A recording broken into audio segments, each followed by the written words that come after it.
G'day everyone, welcome back to the ICC Jimbo channel, and in today's video, I will be reviewing RCB's really strange season full of ups and downs and plenty of heart attacks from close games. Game 1, Chennai Super Kings vs RCB. The IPL season is here, and we had the privilege of playing the first game of the season against the Chennai Super Kings. Faf du Plessis won the toss for RCB and elected to have a bat. The first 4 overs went great for RCB, Faf was striking the ball beautifully, and the king, Virat Kohli, was steering the ship just in case anything bad happened.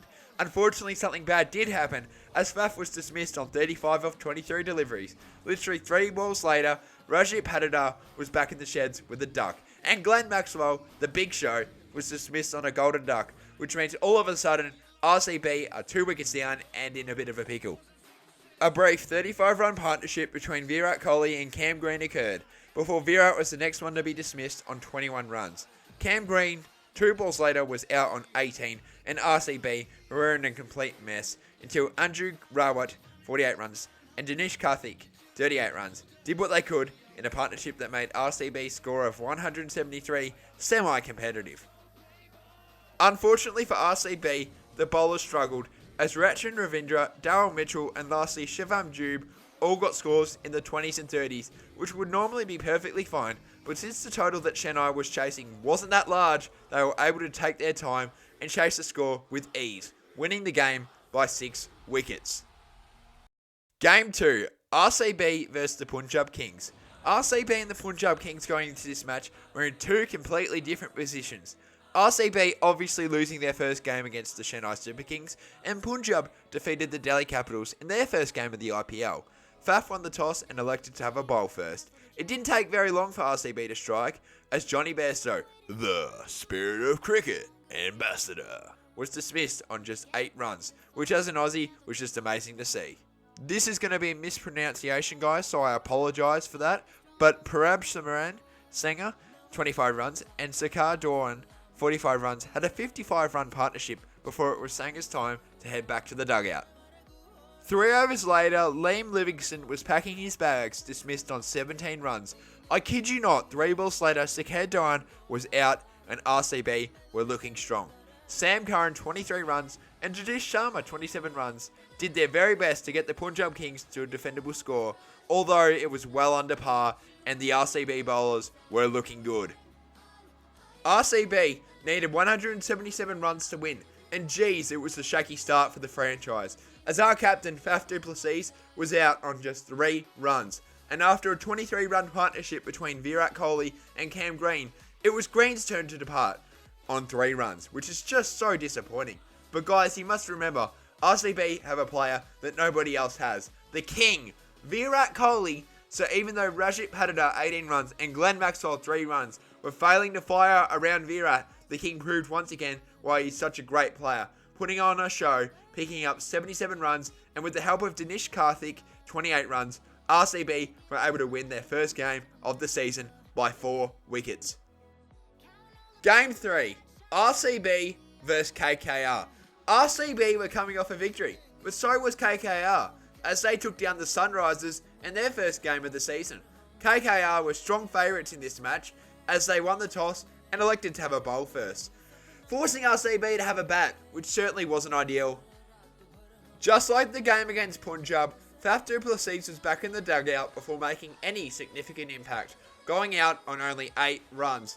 After that wicket, Cam Green and Virat Kohli put up a 65-run partnership before unfortunately it was Cam Green's turn to go on 33 runs. The king Virat Kohli, 83 not out, has continued his terrific form, playing some amazing cricket, and once again you can make the argument that the king has carried RCB's batting unit.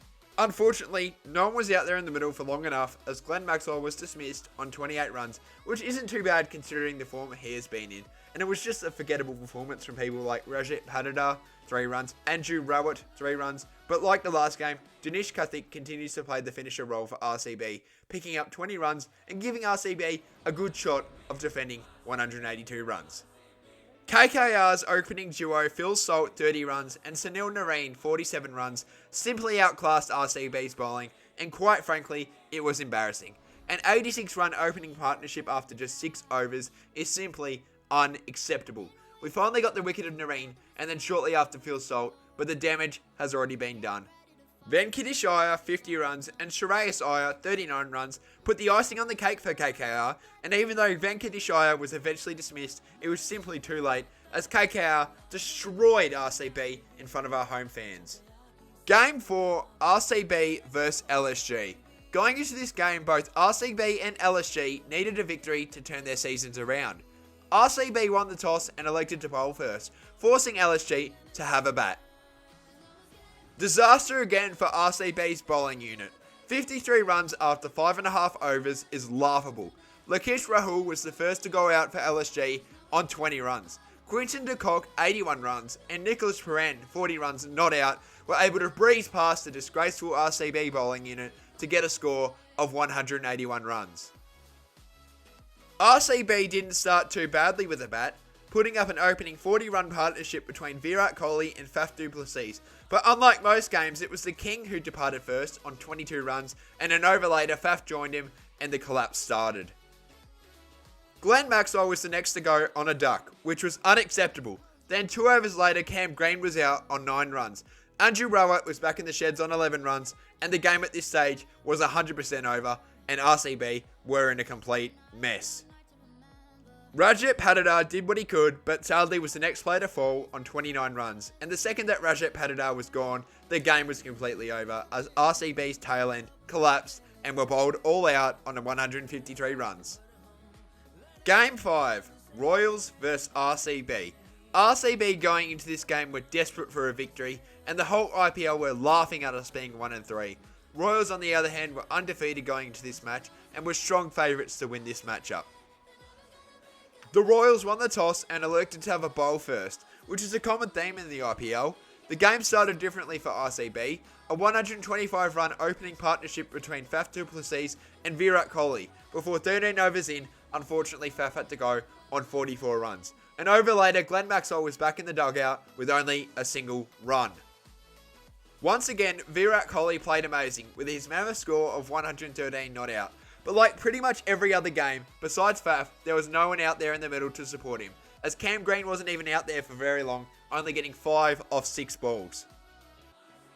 RCB's bowling at first looked good when Jaswal was out on a duck, but after that it was just the same old RCB with a pathetic bowling performance, as Josh Butler's 100 not out of just 52 deliveries and Sanju Samson's 69 runs off 42 just proved too much for RCB.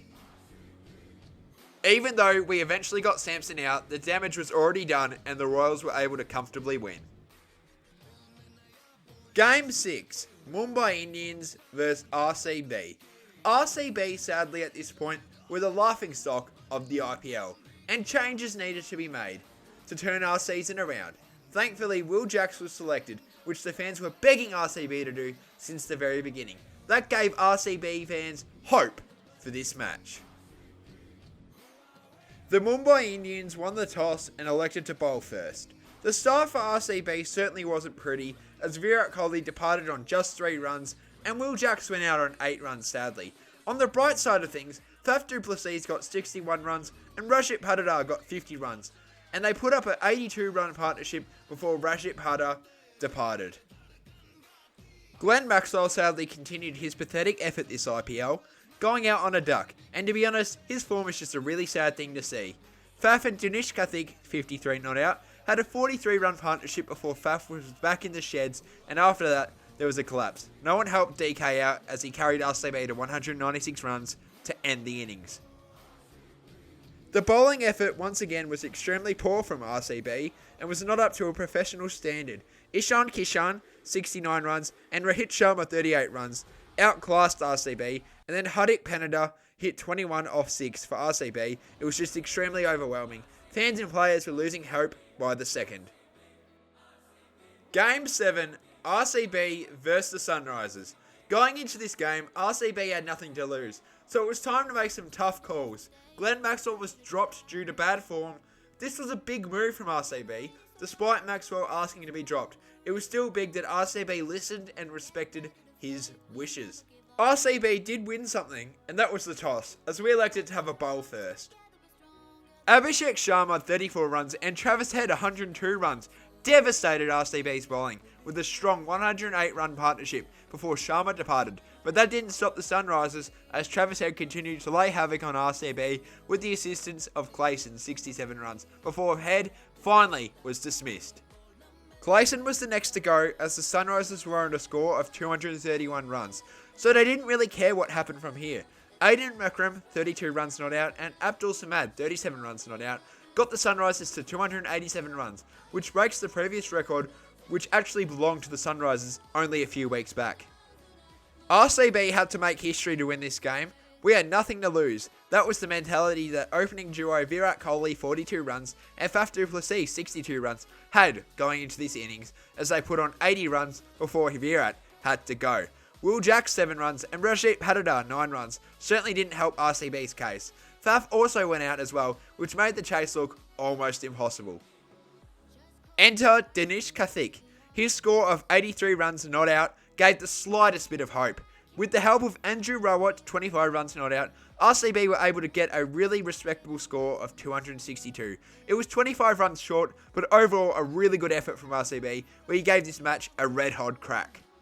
Game 8, KKR vs RCB. RCB going into this match, pretty much like every other game, were in dire need of a victory. KKR were second at the time, an upset question mark? This game was also special because RCB was wearing green for the environment. RCB won the toss and elected to bowl first. Getting the destructive Phil Salt was a task, but we got him out on 48 runs, which was massive, and for the most part the bowlers were doing their jobs, preventing as many runs as possible. Cam Green in particular was the standout, picking up 2 wickets for RCB. Shreyas Iyer picked up a half century, and after the 15th over, RCB lost their way a bit. Andre Russell's quick-fire 27 not out off just 20 deliveries hurt RCB, as we needed 223 runs for victory. Okay guys, it's time for a bit of a rant, as some of you are already aware about my thoughts about this umpiring. All was going well for RCB, sitting on 27 runs, and there was a good partnership between Virat Kohli and Faf du Plessis, until a clear no ball was bowled. The ball hit Virat's glove and it was deemed out. The King immediately went upstairs expecting a no ball, but the decision was upheld. Virat, Faf and every single RCB fan was fuming. It was a disgrace. A clear no ball not being allowed, resulting in a wicket. Virat stormed off, and I'm still waiting for an apology from BCCI, by the way. After that disgraceful call, Faf was dismissed on 7 runs and panic mode started to hit. Until Will Jacks and Rajdeep Patidar put on a show, smacking half centuries to put RCB in a winnable position. Will Jacks was the first to go on 55, and Rajdeep Patidar was soon to follow on 52. RCB lost their way a little bit after that, as Cameron Green went out on 6 runs. And he wasn't striking the ball very well, to be honest. Dinesh Karthik came in and started swinging the ball. One of the clear sixes was called a 4, which once again is just poor umpiring. DK was able to get 25 runs before he was dismissed, putting down on RCB, who needed 20 off 6 balls. Enter Khan Sharma, who was destroying Mitchell Starc in that over, although one of the appeals that Starc gave to the umpire thankfully didn't result in a wicket. Starc went upstairs to see if there was an edge. There was a clear gap between bat and ball, and somehow there was a spike. Like, how is that even possible? If the ball didn't bounce before the keeper got the ball, it would have been out, which would have been an outrage. In the end, RCB needed 3 off 1 and were unable to get the job done, losing by a single run. As heartbreaking as that was, and despite the umpires clearly being on KKR's side, RCB played terrifically, so many things to be proud of. We were robbed, and we would have won if it wasn't for those pesky umpires. That will conclude part 1 of RCB's season review. Thanks for watching, and I'll see you in part 2. Play bold!